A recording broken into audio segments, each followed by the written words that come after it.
à tous et bienvenue pour le dernier top sur Harry Potter. Bonjour, c'est Mickaël du montage.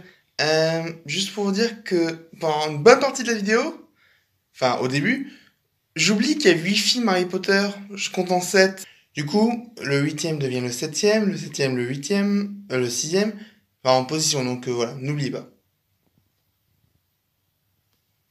Ouais, pour faire du montage sur une vidéo Harry Potter, je mets un t-shirt Harry Potter. Bon allez, bonne vidéo. Ce soir, le 5e film sort sur TF1. J'ai fait le top des livres pour le 3e film, j'ai fait le top des adaptations pour le 4e, et bien maintenant, le top des films pour le 5e. Si en numéro 7 j'ai mis Harry Potter et les Reliques de la Mort partie 1, c'est parce que ce film est long. Il est long à se mettre en place, je trouve, et au final, il a beau faire les 3/4 du livre, je trouve qu'on n'avance pas tant que ça. Hein, je pense que c'est le fait qu'il nous manque Poudlard, je sais pas.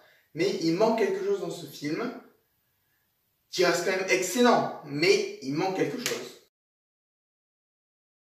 En numéro 6, j'ai mis Harry Potter et la Chambre des Secrets, que j'ai longtemps considéré comme le pire film. Notamment parce que l'ambiance est trop enfantine pour moi, et surtout, je crois que j'ai eu ma dose. C'est celui que j'ai le plus vu, j'ai l'impression. Et au bout d'un moment, je sais... Mais il faut bien reconnaître qu'il se passe un peu plus de choses que dans le 7 et que c'est moins brouillon. Et surtout qu'on a le sentiment que quelque chose s'est accompli. Comme pour mon numéro 5, Harry Potter et l'école des sorciers. Qui a les mêmes défauts que le 2 pour moi, donc un peu trop enfantin. C'est juste mes goûts, hein, ça reste quand même un excellent film, je rappelle. Mais par rapport au 2, on a la découverte de la magie, on a les débuts, donc ça le rehausse un peu dans mon cœur. Celui-là, c'est vraiment le mal-aimé. Le numéro 6, Harry Potter et le prince de sang mêlé. Beaucoup de gens trouvent qu'il dénote avec l'univers. C'est pas mon cas. C'est pas le meilleur. Hein. Des fois, on se dit où ça va aller. Mais on a quelques bons moments. Donc voilà. Et surtout, c'est un moment fondamental dans la saga. Faut pas l'oublier. Alors le numéro 3 et 4 ont été très durs à placer. Mais du coup, j'ai mis le numéro 8, donc Harry Potter et les Reliques de la Mort partie 2, en 4e position. C'est le final, et pourtant, il manquait des choses. C'est comme le 7 en fait.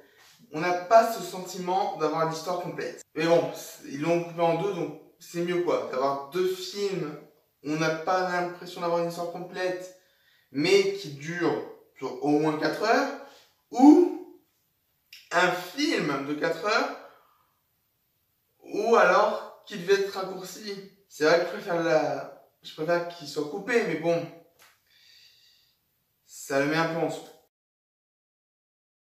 Harry Potter et la Coupe de Feu en 3e position. Et je sais pas pourquoi, mais ce film-là, il est hyper bien sur plein de points. Sauf sur les coiffures des acteurs. Mais bon, si on doit reprocher que ça à un film, ça va. Vous vous souvenez, pour mon top des livres, j'avais fait exprès de sortir la vidéo le jour de la sortie du 3e film, parce que c'était mon livre préféré. À votre avis, pourquoi j'ai sorti cette vidéo le jour de la sortie du 5e film sur TF1? En 2e position...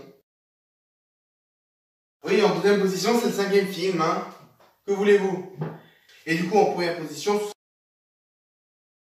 le prisonnier d'Azkaban, vous l'avez compris. Mais pourquoi le prisonnier d'Azkaban en premier et le 5e en dessous? Parce que les deux sont excellents. Pour moi, ce sont les 2 films Harry Potter qui m'ont le plus marqué. Ne serait-ce déjà que par leur bande-annonce. La bande-annonce du 3 est flippante. Elle met une aura de mystère avec le détraqueur.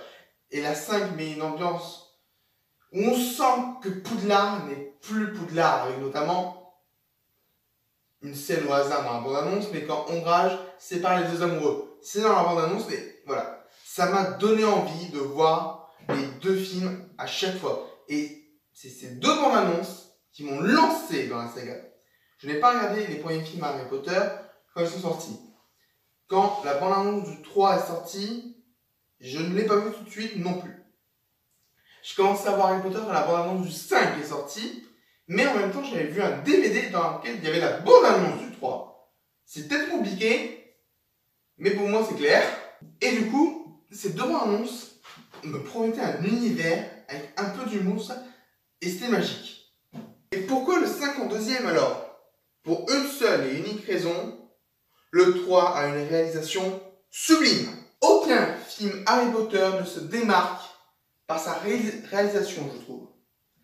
À part le 3. Ils ont tous une réalisation soit très sage, comme avec Chris Columbus, soit normale avec David Yates, soit, oh, c'est pas mal, avec Mike Newell. Mais alors, Alfonso Cuarón, comme je vous l'ai dit, c'est la pire adaptation. Mais il a tellement bien retranscrit le message que lui-même voulait faire passer, le passage à l'âge adulte.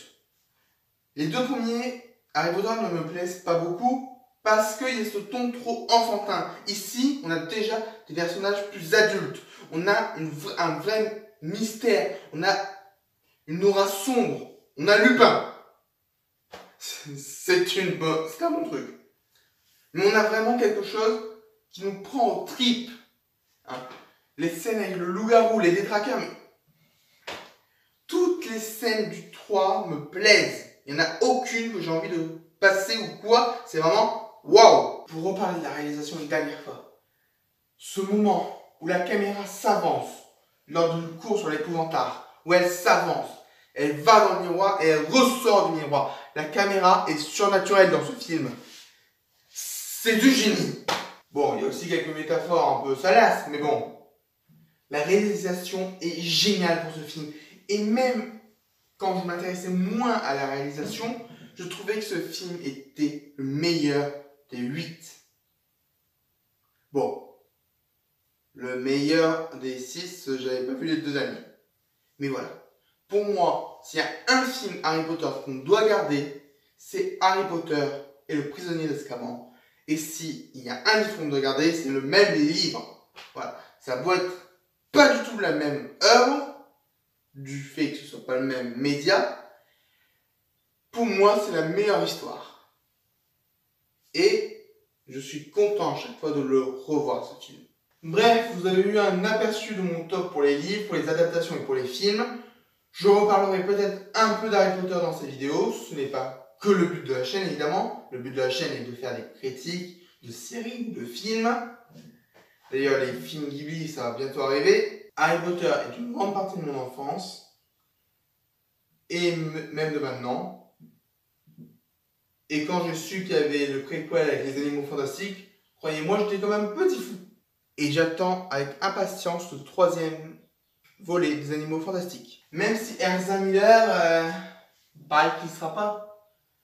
Je sais pas comment vous allez faire, les gars. Bref, merci à tous d'avoir suivi et à très bientôt.